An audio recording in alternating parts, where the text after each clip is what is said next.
mbokk yi safoo di seetaan Yaral TV ñoo ngi leen di ñaan ngeen abonné wu di partager ak di sam vidéo yi di bës ko notification bi ndax vidéo buñ dugal ngeen bokk ci ñi koy njëkk di jot. Avec les institutions, mes chers collègues,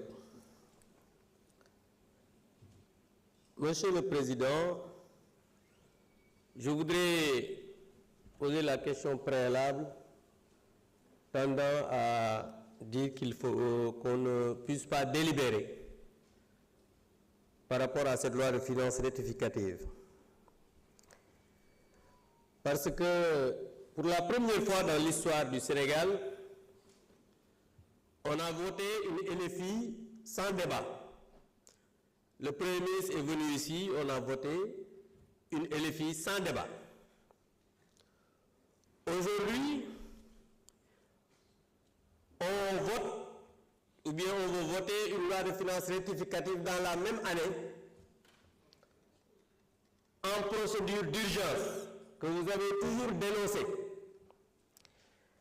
Et examinant le projet de loi de finances rectificative 2025, on constate un sérieux problème de gouvernance économique et financière avec un régime plus soucieux de son confort que de l'épanouissement des populations. On exige des explications créditées sur la destination de 10 200 milliards contractés en 14 mois d'exercice, dont 4 500 milliards en 2024 et 5 700 milliards prévus en 2025.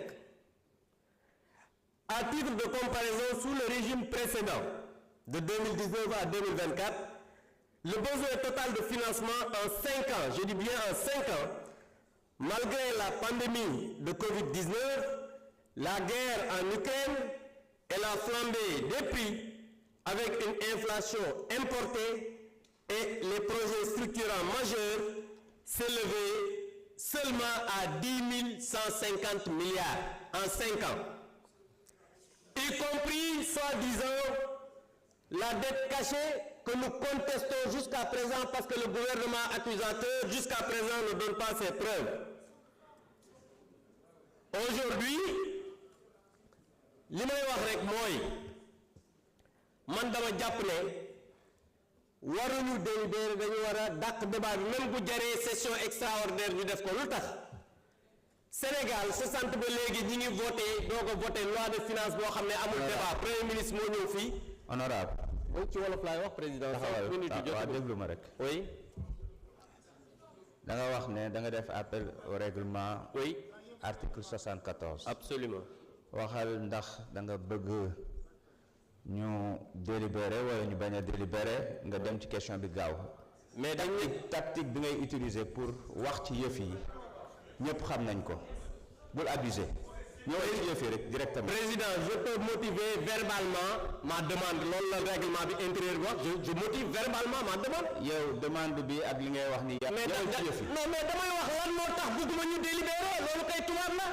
waaw waxal gaaw. voilà li may wax tey maa ngi continuer dama ne bëgguma ñu délibérer parce que 5 ans yi nga xamante ne nii ñun moom lañ fi defoon 10 100 milliards la ñu leb yéen ci ñaari at ngeen bëgg a leb lu ëpp 10 200 milliards ñu ne loi de finance dañu ko voté sans débat ñu ñëw bëgg a voté loi de finances rectificative en procédure d'urgence ñu ne ci condition yooyu nga xamante ni nii yéen da ngeen a waxoon jub jubal jubanti waaye fi mu toll nii jubadi lañu gis la dëgër ak bëgg confort personnel maanaam alal ji nga xam ne moom la askan wi di jël seen i déem ak seen Dakar ngeen jël ko di ko wëndeeloo ko taxawaal te loolu dañ ne dafa war a jeex fii ci réew mi.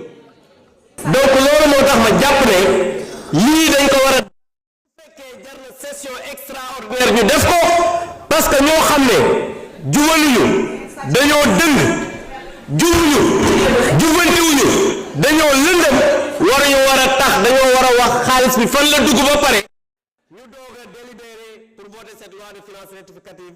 loolu laa bëgg man. jërëjëf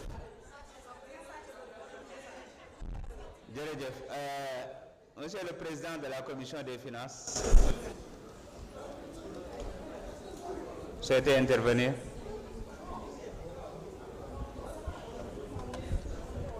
pouvez venir ici ou bien insérer votre carte.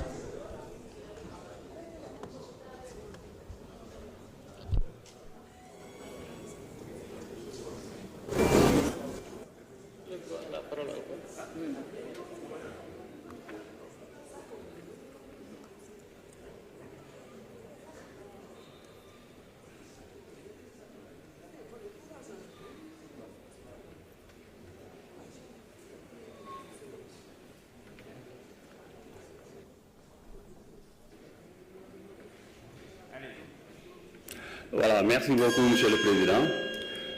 Moi, je pense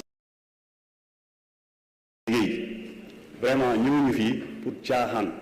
Ce que nous faisons pour moi, je pense que Tchahan. Vraiment, je suis rejeté, je suis assemblée, nous continuons. Je vous remercie. Monsieur le rapporteur.